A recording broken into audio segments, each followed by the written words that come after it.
Okay, my name is Sean Paul Miller. This is task 3, the Toolbox talk. Andrew Thomas is here. Just can you give your consent for this video? I do consent for the video to go ahead. Okay, perfect. Let's get going. So, the reason for the Toolbox is there have been a number of incidents in the workshop recently which have been directly related to manual handling. So as such, the management team have decided to carry out a review of the current procedure, which we have here, and also implement controls to help mitigate these incidents occurring in the future. So this consultation is to provide all the employees with the latest version of the manual handling procedure, but also to outline the changes within the procedure and the expectations of the employees going forward. So what you will find in the crib rooms is a safety notice on manual handling. Have a read of that. That also goes through all the points and changes within the procedure. So what do we think the training and competency requirements are for manual handling? So some of the requirements after reviewing the policy would probably be using the correct lifting methods. So manual lifting aids, trolleys, stuff like that, mechanical aids for maintenance requirements. Perfect. Those sorts of things. So we also need to go through the safe methods of manual handling, and a part of that is actually reviewing the training and competency of the work employees. So what we have here is a manual task hazard assessment checklist. So before we do start any manual handling tasks, just review the job in hand and make sure we're following all the stages. So identify what the lift is, prepare for the lift, and then execute. So the types of manual handling. So we have gradual wear. So that's over time, the same lifts, just repetitive strain, that sort of thing. So what we can do there is just swap out the crew, or increase the amount of people and have it as a dual lift. We also have sudden damage, so forceful exertions. If we're lifting something the wrong way and get up quickly, it could potentially cause sudden damage, usually like a pain in the back or a strain, and also direct trauma. So if that's, you have lifted something and that may fall if it's too heavy. The types of hazards, so forceful exertions, such things as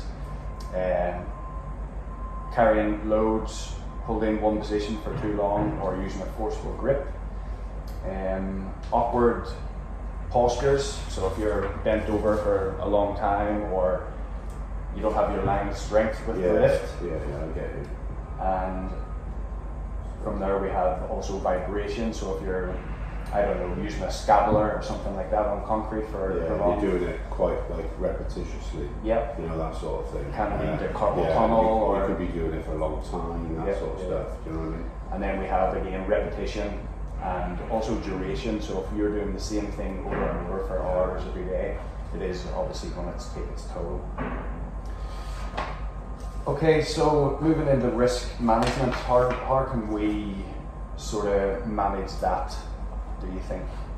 Well, I don't think we should be doing any manual handling activities unless they're completely necessary. So we could remove that. We use mobile aids, trolleys, jacks, craneage, fork trucks, mechanical aid, anything, rather than this sort of the last option. Yeah. So as a minimum, the controls that we want to implement is items that are pushed or pulled must be near to the waist, as close to the waist as possible at that height. Pushing is preferred to pulling. Carrying distances, try and keep it to a minimum. Obviously, the further you have to go, the more strain you're putting on your body.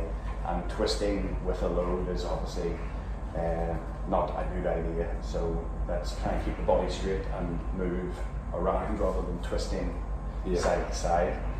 Keep the load as close to your body as you can. That's your line of strength. Once you come out here, you then put the strain, stress on your back. And unstable or awkward loads, try and avoid completely, as you say, using mechanical aid. And if you're not able to lift something that's too heavy, ask one of the team members to give you a hand. Yeah. 20 kilo is generally the limit, so for some people it might be less, so just assess the situation. What shape is the object? Is there a center of gravity in it, etc., etc. So just in summary, we're available, use mechanical aids as we've touched on. Don't lift above your capability. Team lifts conducted where applicable, and do a bit of a pre-start and a warm-up, and get the body lumbered up and ready to go. Are there any questions or any additional points that you think could be added? Yeah, I think probably will the company look at maybe increasing the number of mechanical aids or options that we can have rather to remove that risk for individuals? We'll have a look into certainly getting more mechanical aids within the workshop.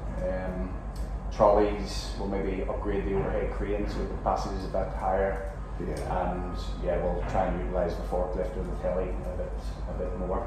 And then I think if we do get the new stuff, we need to maybe get sort of like a schedule for maintenance, repairs, so it's maintained and we're looking after it, so we're not trying to struggle with like the broken trolley or that sort of stuff. Yeah, so we'll have a look at the slings. They should be changed out every 6 months anyway for the soft slings.